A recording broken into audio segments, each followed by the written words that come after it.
It is about 6:42, so I got around 28 to 27 minutes before it shows up. But I wanted to come on here and do this video because, this is a question, obviously, that, anybody should be wondering about when it comes to comes to the news that we recently got and everybody's been talking about over the past, past couple of days. I mean, the fact that we are getting a legit, straight up Winnie-the-Pooh horror film, that is really saying something. Now, again, everybody's wondering how that's possible, and from what a lot of folks have said and talked, from what a lot of people have said and talked about, the way it's possible is due to the fact that, a major part, I should say, of the Winnie-the-Pooh IP that's been mostly under the Disney umbrella for nearly 70 years, almost 70 years, if you will. I think they've had it since like the early to mid 50s, but really didn't do anything with it until about the 60s. I think they may have helped help publish some books and stuff, or market some books and whatever the case may be, but they've never really done anything with it until recently. So for about 70 to 60 years, I would say, actually more along the lines of 70 to 50 years, not 60, but 70 to 50 years, Disney has had this IP for the past 70 to 50 years, and only recently did the original version of Winnie-the-Pooh, which a lot of what Disney has done with the character and his friends is based off of, only recently, in fact at the beginning of the year, did it go straight to public domain. And because of that, that means anybody, and I mean anybody, including yours truly, could do what they want with the Winnie-the-Pooh franchise, with that portion of Winnie-the-Pooh. As long as it's not connected in any shape or form to what Disney does with Winnie-the-Pooh, you could pretty much get away with what you want with the character that's not, connected in any shape or form with what Disney's doing. And again, these are basically the original versions of the characters. The no shirt Pooh and all that. That thing was given to him by Disney. But originally, he was just portrayed as a stuffed bear that, was alive in Christopher Robin's imagination or something like that. So he was only given, like I said, the red shirt, or the red shirt sweater by Disney to kind of differentiate their version of Pooh from the original.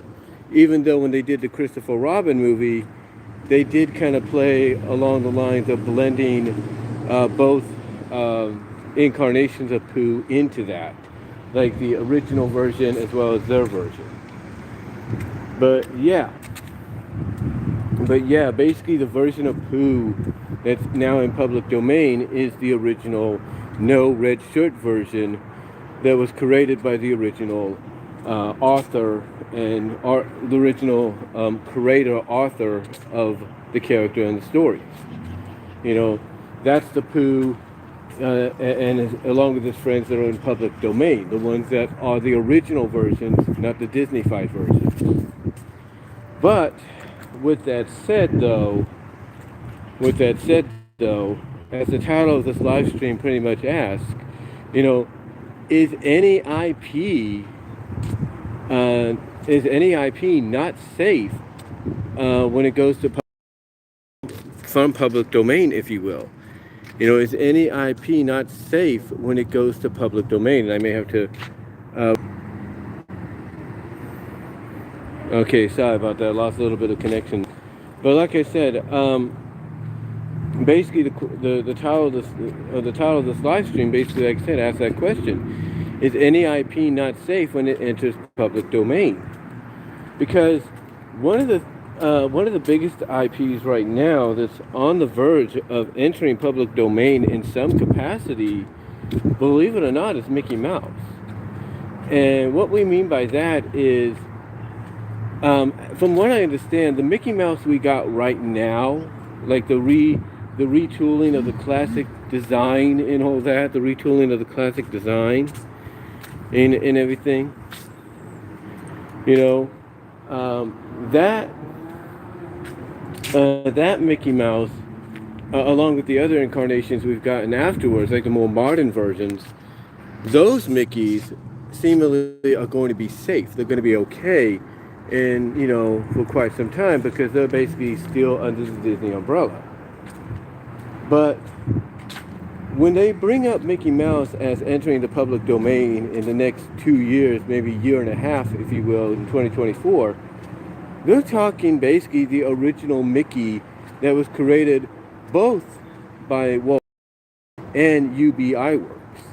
That's right, UBI Works, who was one of the original, if not credited as one of the original, if not the original person that brought Mickey to life along with Walt Disney. That version of Mickey, up till, I don't know, I'm guessing the mid 30s, late 30s, early 40s or something like that.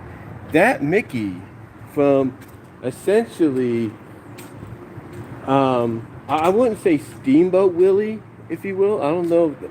Well, maybe, yeah, Steamboat Willie. But even the one before that, like with Plain Crazy and all that, basically the Mickey Mouse that might be entering public domain is not just the original creation by UBI Works in collaboration with Disney, or Walt himself,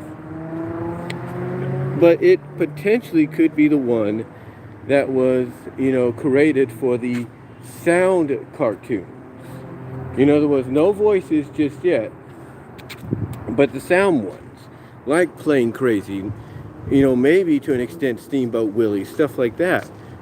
So that version of Mickey, potentially, and again, I don't know how far up that version of Mickey goes, but that version of Mickey from the, I would say just the beginning of the late 20s, if you will, all the way up to, I would assume, maybe the late 30s, early 40s, that Mickey Mouse is on the verge of going into public domain.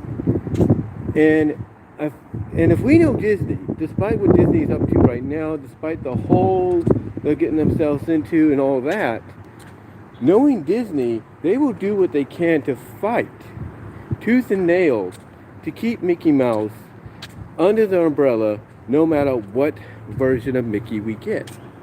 No matter what version of Mickey we get, they will do whatever it takes.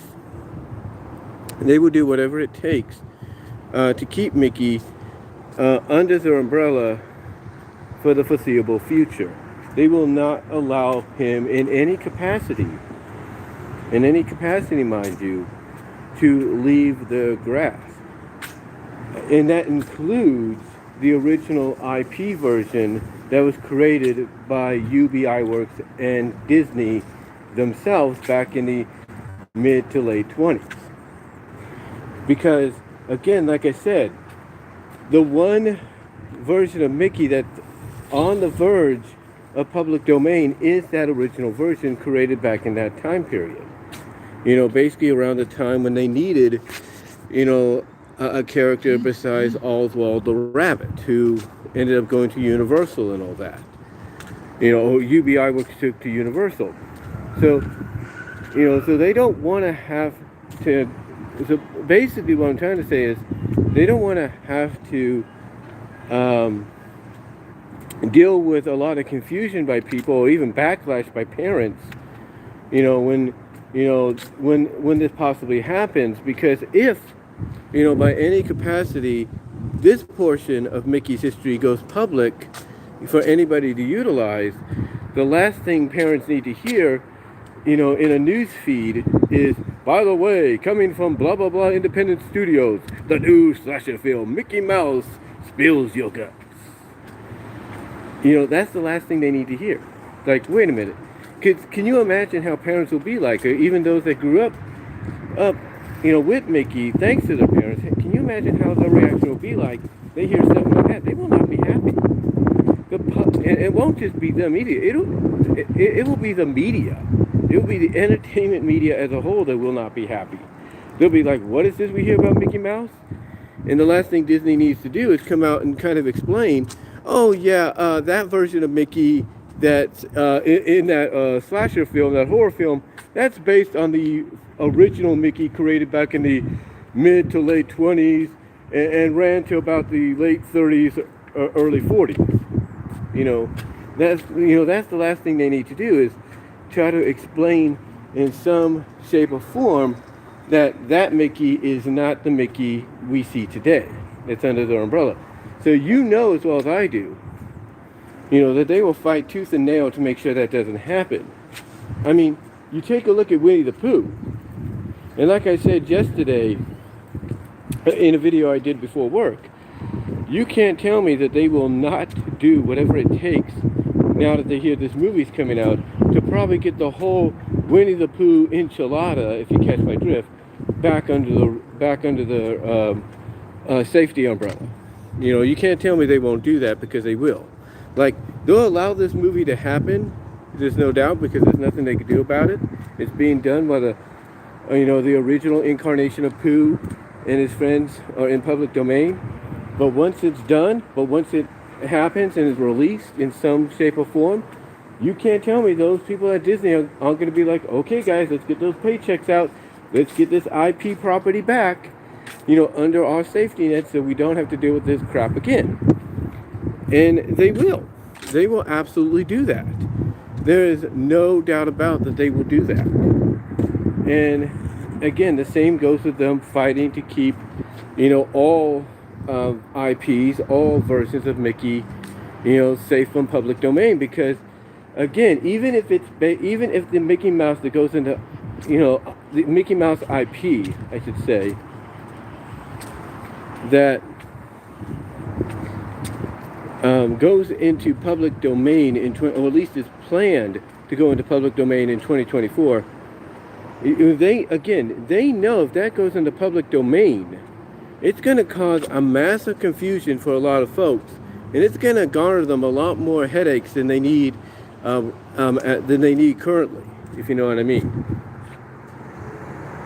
And hello to Nervy Gamer. Thank you for joining me in the live chat. And you are right. All right, Nervy Gamer does agree with me here that basically Disney will do what they can to fight to keep any incarnation of Mickey around. Because like I said, if the Mickey Mouse that is planned to go into public domain is the original one created back in the early to mid 20s, if you will, well, not early mid 20s, but the mid to late 20s, and ran for, I think, to the mid to late 30s, if not early 40s, if that Mickey Mouse goes into public domain, it's going to be a massive headache for them. On top of what they're dealing with right now, the last thing they need to deal with is the potential that this could indeed happen, and they don't want that. They don't want that in any shape, form, or fashion. It's kind of like with Felix the Cat. We know Felix the Cat, believe it or not, is owned currently by DreamWorks, right? But there is a portion of Felix that is in the public domain. It's true. There is a portion of Felix that's in public domain. Now, unless Universal DreamWorks bought everything Felix the Cat-wise, up to now, like from the very beginning up to now, then we have nothing to worry about. But if there's any portion of Felix that's in public domain, what that means is anybody can use Felix, if it's that version of Felix, for whatever they want. Period. They can do that. They can do that. For example, another thing you could look at is, I think John Campea said it best. You look at Peter Pan. I know people are critical about how Peter Pan, the Disney character, is portrayed in the Rescue Ranger film, and they feel that's a shot at, the Bobby Driscoll situation. But be that as it may, though, the entire Peter Pan IP You know, overall, the original book, the original stories, they're all public domain, which means they could do whatever they want with it. And studios could do whatever they want with it. They could retell it in their own way. You know, they could add to it or whatever. You know, well, what I'm trying to say is, okay, let me remind you.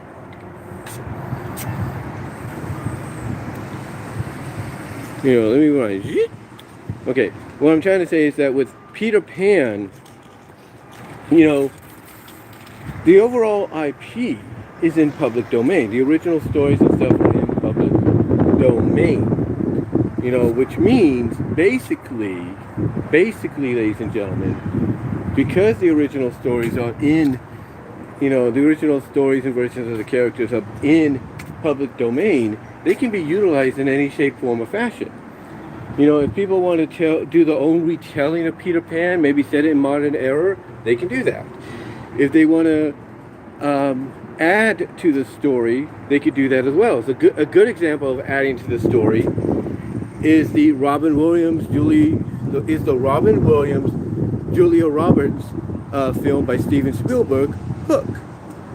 Yeah, that was adding on to the story and basically trying to answer the question, what if? What if Peter did grow up? Where would that lead Hook, played by Dustin Hoffman? Where would that lead him? Where would that put him, you know, in life? Knowing that one of his only purposes in life, one of his only true adversaries, is now grown up. He's no longer a kid anymore. You know, and it did a great job.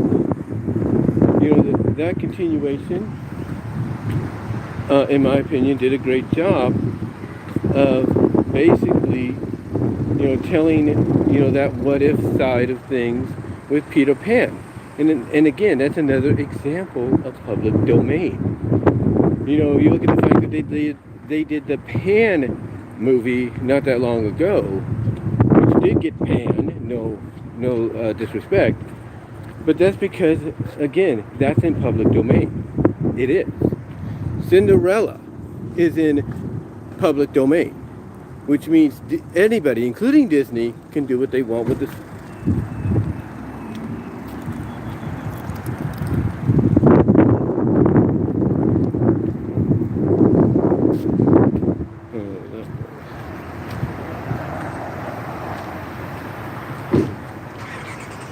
Sorry about that. I don't know what that was. That was weird. Yeah, that was weird right there. Like I said, you know, the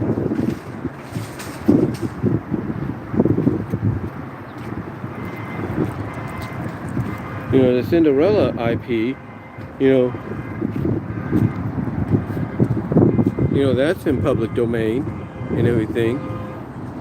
You know, that's in public domain and everything. You know, and anybody can use it, and anybody can do whatever they want with that. You know, anybody can do whatever they want with that. So yeah, they can do whatever they want with that, including Disney. Disney can remake the original movie, but also add to it, which is good because, again, Cinderella is an IP that's public domain. You know, another example that's a public domain, believe it or not. Another example of public domain, Sleeping Beauty. You know, Disney decided to redo Sleeping Beauty and make it more about Maleficent. And, you know, they didn't have to do that, but they did. And why did they do it? You know, why did they do it? Mainly because of the fact that it's public domain. They could change it up as much as they want. You know, same with Alice in Wonderland. When they did the live-action Alice movies, they didn't have to do the live-action Alice movies, you know, the way they did, but they did them. You know, they didn't have to do them the way they did, but they did them. And, you know, that was their decision.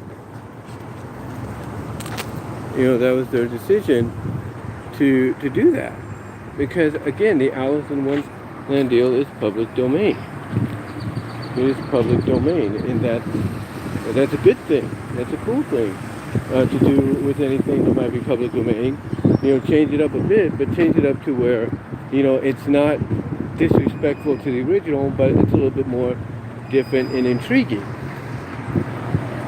And that's great. It really is. Believe it or not, there are some Popeye shorts, even ones owned by Warner Brothers or licensed to Warner Brothers, that are public domain right now, that anybody can do what they want. They can. I mean, true, with YouTube, they can't really, make money off them because it'll still be a copyright situation. But because some of them are partially in public domain, they can upload them onto YouTube even if they can't make money off them, or they have to share the revenue with whoever comes out and says, I'm also claiming, copyright on this, but I'm going to allow the monetization to be shared because it's partially in public domain. And they can do that. They could do that, if you will. They could do that. Anyway, there's just a lot of different examples of, things that are in public domain that can be utilized in some kind of shape or form. Even if they are partially in public domain, they can be utilized in any shape or form. And that's a fact. But again, that's where the question of the video comes in: is any IP truly safe in public domain? Due to the fact that, as we are seeing with Winnie-the-Pooh, in the original version of Pooh and the stories being, becoming public domain, now we're getting this. Now we're getting a freaking slasher horror film. So, is it, is it basically, safe for anything to go into public domain? If, what that was. But like I said, is it safe for anybody to go into public domain, if you will, if, stuff like that will happen? I mean, some people will say, oh, well, it's not going to hurt us that much if it's in public domain. It's going to be fine. And everything. Sound like somebody just hit something. But anyway, I mean, I know some people will say, well, it's not gonna hurt anything if it goes into public domain. And that's true. There always is a good chance nothing's really gonna happen. But still, it makes you wonder exactly what could happen. It makes you wonder if anything is truly safe. Because if you have people willing to spend money, not that much, but spend enough money to make this happen, make this a reality, this movie, that's saying something.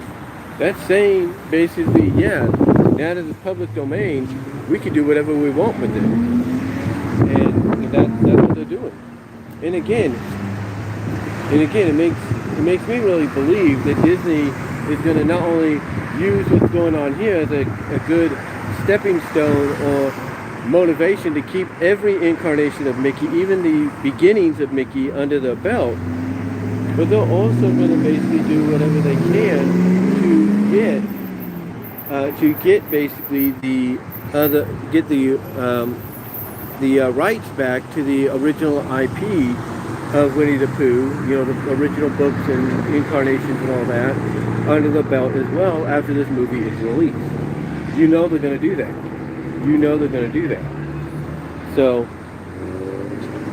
again, it's just, it is kind of weird to know this movie's going to happen, and this movie's going to happen and everything, and it take place, when it does, or come out, be released when it does. But again, it's just, it just makes you wonder and ask the question, is anything, truly, is anything, truly safe you know, when it goes in the public domain? Is anything truly safe? Because, like I said, because like I said, with a DreamWorks got all of the, IPs of Felix the Cat under the belt. There's potentially some versions of Felix that are public domain right now, and anybody could use those versions to do whatever they want. They can. They can do whatever they want with the IP, and that's a fact. That is an absolute fact, if you will. That is an absolute fact. But again, that's me just speculating. Because can you imagine?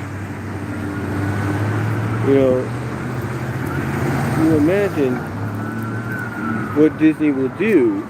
Well, not Disney, but can you imagine what anybody will do if,